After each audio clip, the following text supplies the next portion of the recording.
That's right. Yeah, we're talking with a spokesperson now for the NCDOT, Steve Abbott, and we know that the DOT's been out over the last couple of days putting down the brining solution to try to treat these roads before the snow came in and the ice. But tell us what you're doing this morning. We were out very early this morning starting to put salt down in some places, salt and sand mix. Basically, we're now in a reactionary mode trying to prevent any buildup of ice or anything that gets by the brine. And we saw the conditions change pretty rapidly this morning. Yeah, they've gone from snow to sleet and back and forth, and it was sleeting a little while ago when I was outside. So we're just going back and forth, keeping on the same main roads, the interstates, the busy U.S. routes, the divided highways, bridges, and overpasses. And specifically in Wake County, that's a big job. You were telling me that we have 6,000 lane miles in Wake County. That's the most of any county in North Carolina. What's the challenge with that? The challenge is because we have so much of it, and we do have a lot of main roads that we stay on because of our bare pavement policy.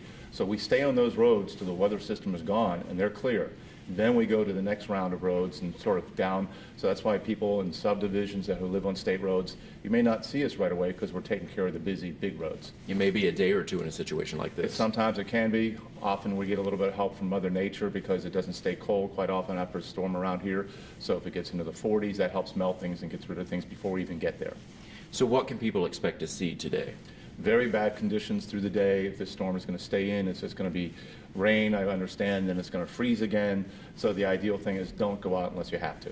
So many people did get out of school today, work, but there is that opportunity perhaps that you have to be out and about and you perhaps get stuck. What do people need to know if they have to abandon their car? Well, ideally, don't abandon the car because if you on a main road, quite often if you slide, you may step out right into active traffic. That's the worst thing. So if you have to abandon a car, know that as soon as law enforcement gets it and it's reported, it will get towed away for safety reasons because you've got a car sitting on the side of the road and somebody else comes and happens to slide, that you're now an obstacle, your car is. So it'll be towed away.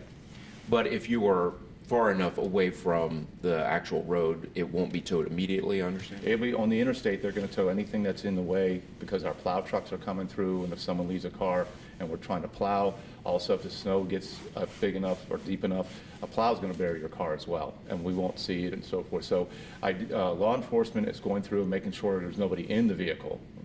They'll get those people out to warmth and safety, but if you leave a car along the road in this situation, it's going to get towed.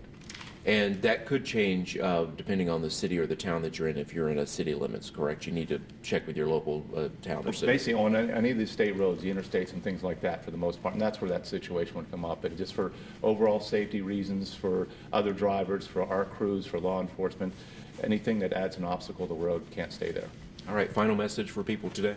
Stay home, and if you have to go out, drive very slowly, allow a lot of extra time. Don't get too close to the vehicle in front of you because if it starts to slip and slide and skid around, if you're too close, it's going to take your car with it. All right. Thanks, Steve. We'll send it back to you.